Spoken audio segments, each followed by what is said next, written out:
All right, everyone. Good afternoon. Hopefully everybody's doing well.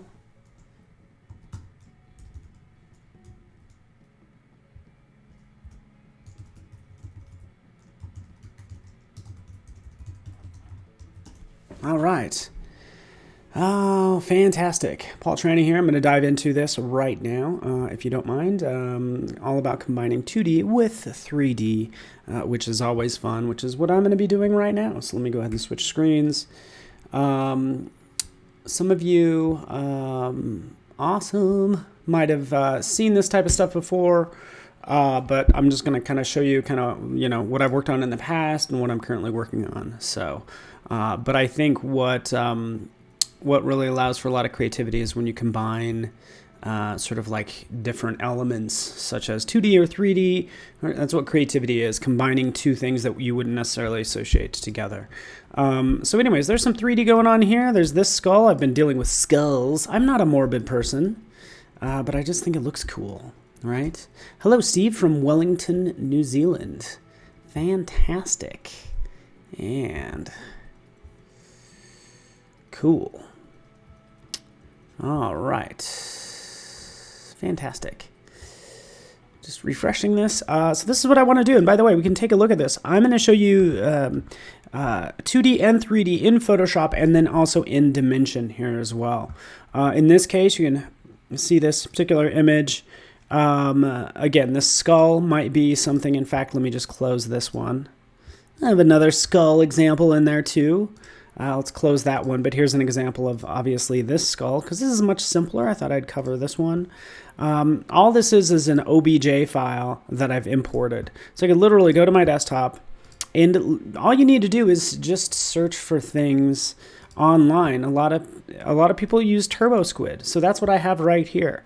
Turbosquid is a resource of 3D files, and not only that, we have stock.adobe.com, where I also have some skulls as well. So you can just jump in here, search for 3D skull, in this case, like that, and access these skulls. Ooh, that's kind of a cool one.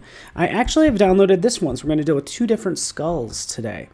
Okay, but once you download them, it's going to be an OBJ file, so it's really just going to your desktop. Quick preview of some other stuff I'm working on, which is kind of exciting. And then, just grabbing that OBJ and bringing it right in, just dragging the file right into Photoshop in this case, clicking OK, and then we'll see this skull right here. I'll turn off this other one.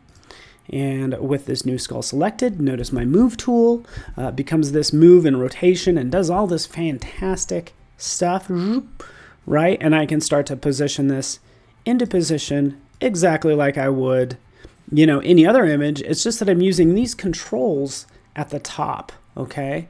So we have move, pan, rotate, adjust the depth, if you will. So yeah. Bobby World from Maryland, and now thank you so much. Steve as well. Let me click in here. I do not see this showing up.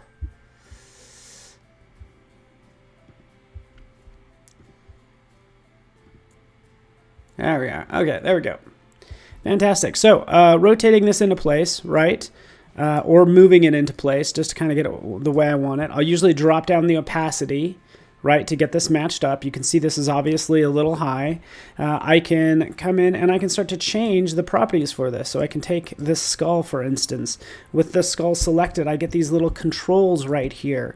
Rather than moving it, we could scrunch it down, because notice how it's kind of a more scrunched skull. Everybody's skulls are different, but I can scrunch that down like so. Zoop, right, like that, and move this into place like so, right? That's what I want to do. Fantastic. Just waiting for things to load. There it is. Cool. I'm in it. I'm in it to win it. Cool. Nicole, good to have you here. Hi from, Portland. Love Portland, Nicole. Love Portland. Right, so here's my skull. There's different properties I can deal with this, but what I actually want to do is I can easily just sort of switch this to say like overlay or a different, any one of these different layer blend modes, right? So I might think this looks cool. This, or this, or this, or this, or this. I tend to think overlay or soft light looks cool. I'm going to stick with overlay. Let's kind of zoom out and we can see what that looks like. Easy to work with, right? We might want to get more advanced. What if I have some flowers that I want to sort of map on the skull? Well, you can do that. If you go to 3D, skull material, go into the properties for that, and then that's this little flag right here, this little image icon. That's where you edit that particular texture. So that's the texture of the face. So then I can just grab, say for instance, a flower or flowers. Maybe we'll grab a lot of flowers actually, dropping those in like so.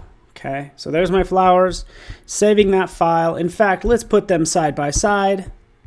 Boom, you can see I've just mapped those flowers to that. Watch, I'll move my flowers and I'll save it. And you can see how the flowers have changed, right? I can move it back, saving it, and it does the obvious. So a cool,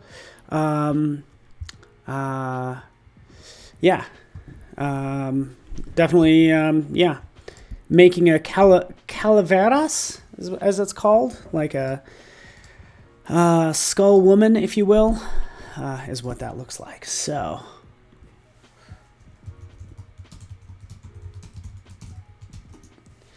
all right, fantastic. Super cool, super easy to work with, okay? But I am working in these two different panes, and actually what we have coming up, and what I encourage you to check out also, as I have all these crazy windows open, let's close them down, all these crazy files. Stay tuned. This is Adobe Fresco. This is a live stream I'm doing on Monday too. But let's go into Adobe Dimension. So this is going to make 3D easy, right? So much easier. I'll hit Create New. So let's create a new layout. And check this out. I could do sort of a similar thing if I want to or not. Kind of, it's up to me. I can grab, let's go with a desert backdrop in this case. Okay, and in my libraries, I happen to have a skull already. Okay, so right in here, I'll just search for a skull because I've, sure enough, downloaded that one from, you guessed it, boop, boop, Adobe Stock. So I'm grabbing this image, dropping it right in here, like so. Wait for it. Let me know if you have questions. Happy to chat with you. Felicia. Oh, thank you, Felicia. You are so sweet.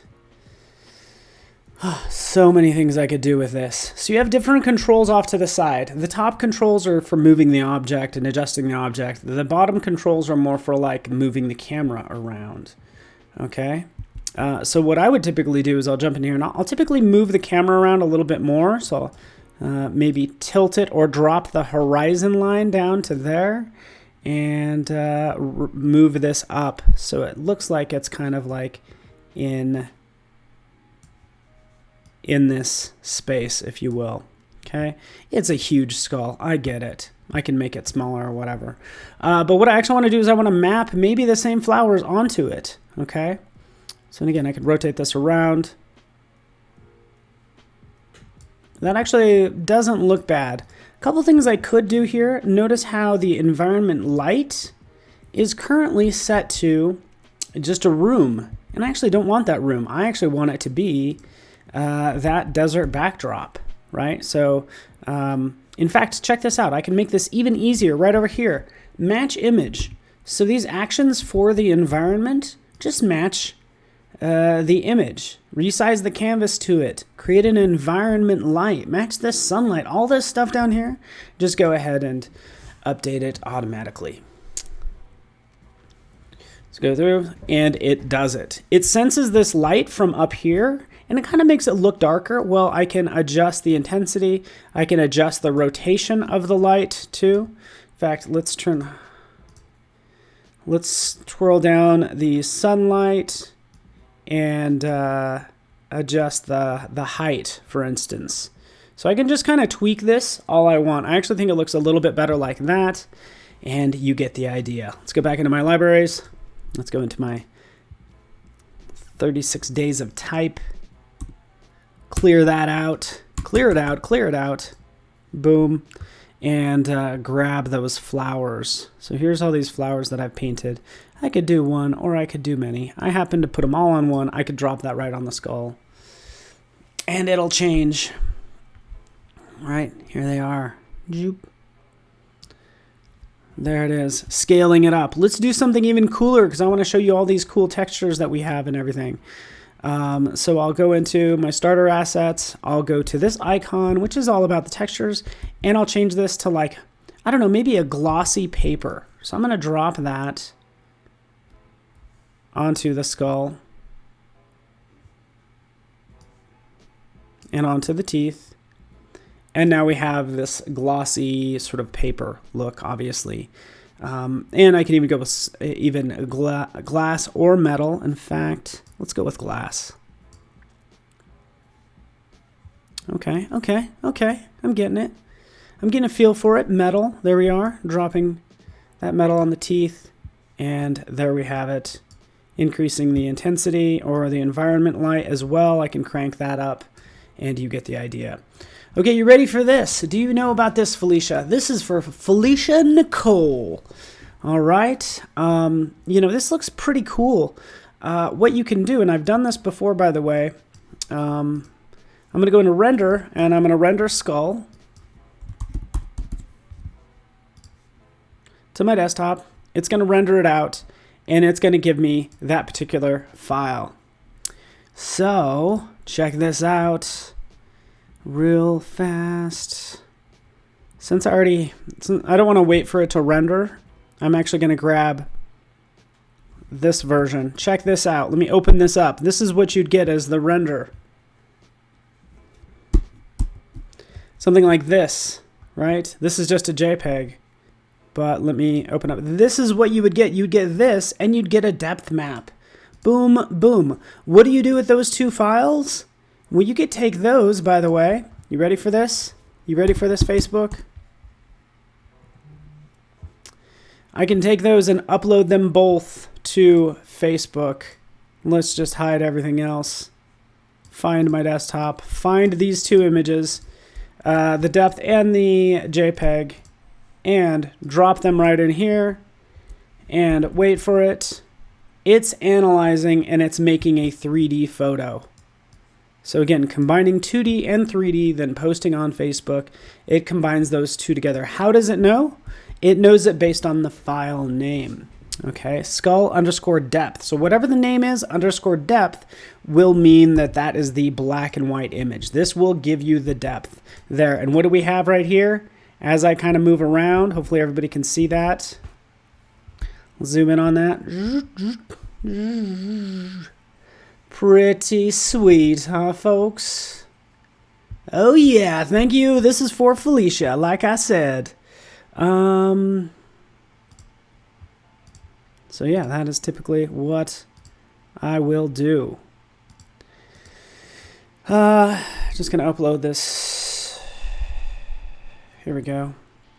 To my Facebook page. And you can follow me. All that good stuff. Again, shameless self-promotion, I guess. Not really. I mean, whatever. It's fine. I'm just going to go ahead and show you this 3D,